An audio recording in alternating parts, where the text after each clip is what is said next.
name is Sabrina Cook. I'm a senior here at Shepherd University studying for my Regents Bachelor's degree with an emphasis in business. Some of the favorite things I love to do are spending time with my children, family, friends, as well as reading, watching movies, and sports activities. I'm going to introduce to you now my audience, which is 3 of the 4 of my children.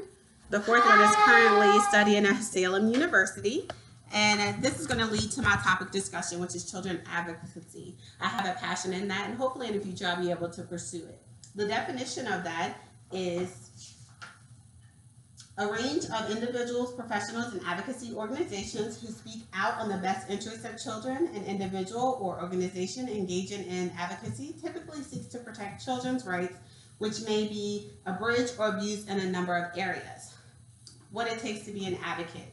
We can do training courses through advocacy agencies. Of course, salaried workers at least have to have a bachelor's degree in social work. Some states require a master's in social work, but in general, just bachelor's degree in behavioral science such as psychology, sociology, or social work is a minimum requirement. Currently, we do have people who advocate for our children, which are attorneys. We have guardian ad litem, which are court-appointed, as well as CASA, which are court-appointed advocates, but they are all volunteers. Here in West Virginia, we have WB-CAN that serves 40 counties. How to advocate for our children in schools. We can obtain objective data and gather information. We can determine what our child's needs are, decide what is reasonable to ask for our schools, interacting with school personnel, because we want to keep a positive attitude and have a good rapport for these people that influence our children and spend a lot of time with them. We also can join or start a parent group. Children do not have political power. They have limited say in decisions affecting their lives and generally are unable to obtain redress when decisions are taken contrary to their best interests, meaning they are a powerless group in our society.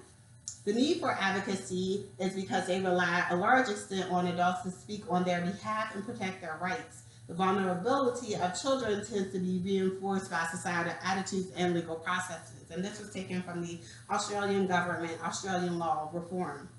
A few of the statistics that we have today on children are 37% of American children are reported child protective services before their 18th year. 1 in 4 girls and 1 in 6 boys will be sexually abused before they are 18. 34% of people who sexually abuse a child are family members. 3% of girls were aged 10 or younger at the time of their first rape or victimization, and 30% of the girls were between the ages of 11 and 17.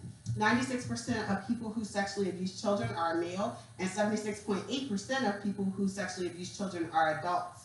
325,000 children are at risk of becoming victims of commercial child sexual exploitation each year. The average age at which girls first become victims of prostitution is 12 to 14 years old, and the average age for boys are 11 to 13. 4 million children receive prevention and post-response services. The highest rate of child abuse in children under 1, 24.2% per thousand. We've really got to get a handle on that. 80% of child fatalities involve at least one parent, and it's estimated that between 50 to 60% of maltreatment fatalities are not recorded on death certificates. And we want to prevent this because children who experience child abuse and neglect are about 9 times more likely to become involved in criminal activity. Abused children are 25% more likely to experience teen pregnancy. Abused teens are more likely to engage in sexual risk, putting them at greater risk for STDs. About 30% of abused and neglected children will later abuse their own children, continuing the horrible cycle of abuse. In at least one study, about 80% of 21-year-olds that were abused as children met criteria for at least one psychological disorder. The financial cost, child abuse, and neglect in the United States is estimated at $585 billion. We support Child Advocate. Please be the voice for the voiceless. Because we are the future. In conclusion, we really need to actively be aware in protecting our children. I'm going to join this force. Will you? Have a good night. Bye.